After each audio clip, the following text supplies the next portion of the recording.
Hey everyone, how's it going? Nexi is here. So recently I spent a couple of hours questing through Darkshore, and it was quite interesting actually, and today I wanted to kind of review the summary of Darkshore's storyline. So let's go ahead and get straight into it. So of course, in the event of the Cataclysm, Darkshore is looking at some pretty dark times, that's for sure. I mean, like, there are a lot of places that were updated in the Cataclysm, but I don't think many zones out there can compare to Darkshore with the amount of cataclysmic damage that has occurred. Aberdeen was just completely destroyed, one of its greatest harbors for the Alliance. What was once the pinnacle of Alliance travel that connected the Night Elves and the Draenei to their Eastern Kingdom allies, it's now nothing but ruins. So if you played before Cataclysm, you always took those boats to get across between Kalimdor and Eastern Kingdoms. It's gone. It's just ruins now. So we're sent from Darnassus to stabilize the entire situation after the Cataclysm completely destroys Aberdeen. Our first task as soon as we arrive is to rescue any survivors along the coast. So while we're stabilizing Lordanel and picking up any survivors from Aberdeen across the shore, we stumble across corruption in the wildlife. Through further investigation, we find out Zen Foulhoof, the satyr we actually turned into a frog back in Teldrassil, if you guys remember. He wanted us to gather reagents. We ended up actually giving him some fell cones, turned him into a frog. Well, it turns out he was exiled from Teldrassil to Darkshore, where he now continues his deviant behavior. So he hasn't learned his lesson. We end up tracking him down in a nearby cave, and we free any of the wildlife that had not been corrupted yet in the cave, and we finally put a permanent end to Foulhoof. So this guy was corrupting wildlife in Teldrassil. He gets kicked out, and now he's in Darkshore doing the exact same thing. This time though, no excuses, no forgiveness. We just straight up take him out, finally, permanent end, and he's done. So now, after dealing with the wildlife and the emergency situation in Lordanel, our scouts report multiple increases in troll activity. So for a long time, the Shadowspear tribe has been around near Darkshore, and recently they have suddenly become more aggressive towards the Night Elves, and this is likely due to the Horde providing them with arms and supplies to encourage an aggressive attack on Lordanel.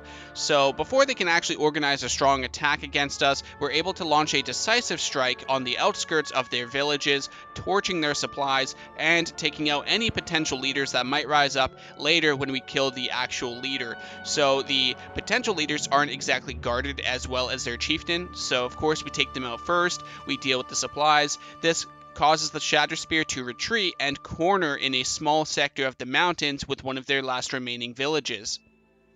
With this done, we're able to launch a final attack, defeating the Shadowspear trolls and ending any of the Horde aggression before it even starts. So the Horde is trying to be cheeky here by recruiting the Shadowspear troll tribes and of course giving them supplies and arms to kind of pose an attack on the Night Elf lands in Darkshore. Sneaky Horde, unfortunately it did not work. Good try though.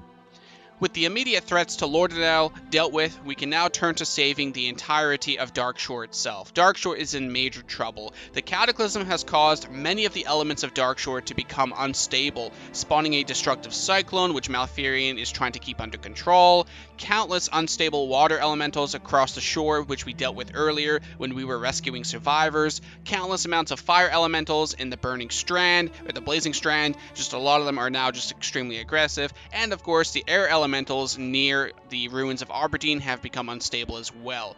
So now, in order to deal with all of these issues in Darkshore, we're going to need to enlist some aid from the other inhabitants of Darkshore. This is going to include the Furbolg nearby, the Moonkin, the great wildlife spirits of Darkshore, and even Thessera, a member of the Emerald Dragonflight, which we end up freeing, and of course she helps us with the cyclone initially.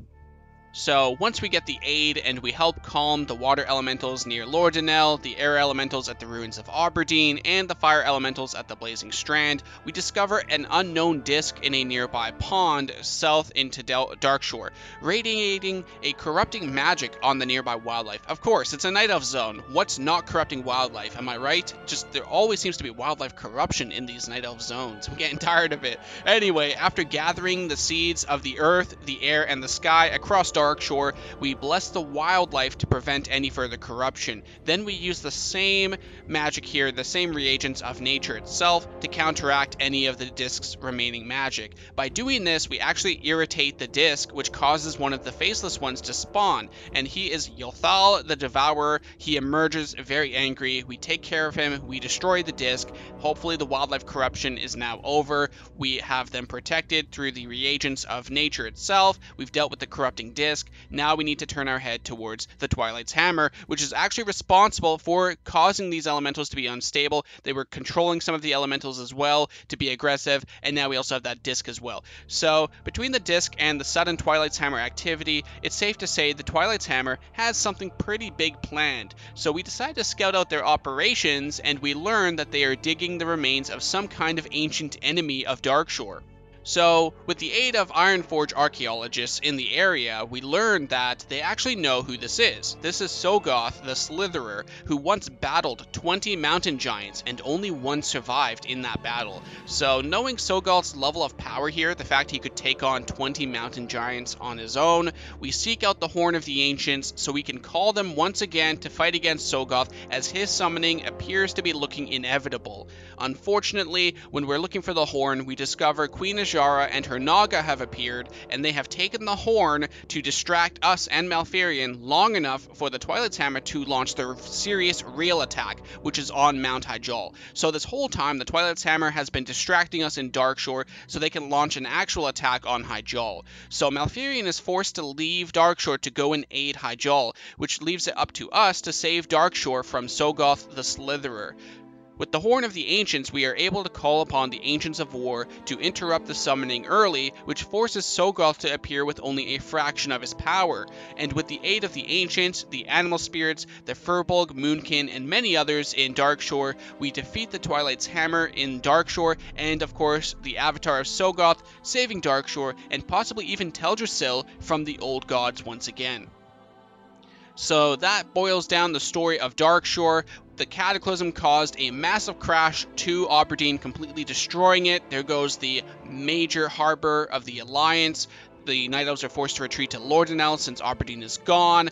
The Twilight's Hammer quickly moves in to take advantage of the chaos, and they start using the elementals. They start corrupting the wildlife, and they're attempting to summon one of the great minions of the old gods, which is, of course, Sogoth. So we end up putting a big dent into their plans there.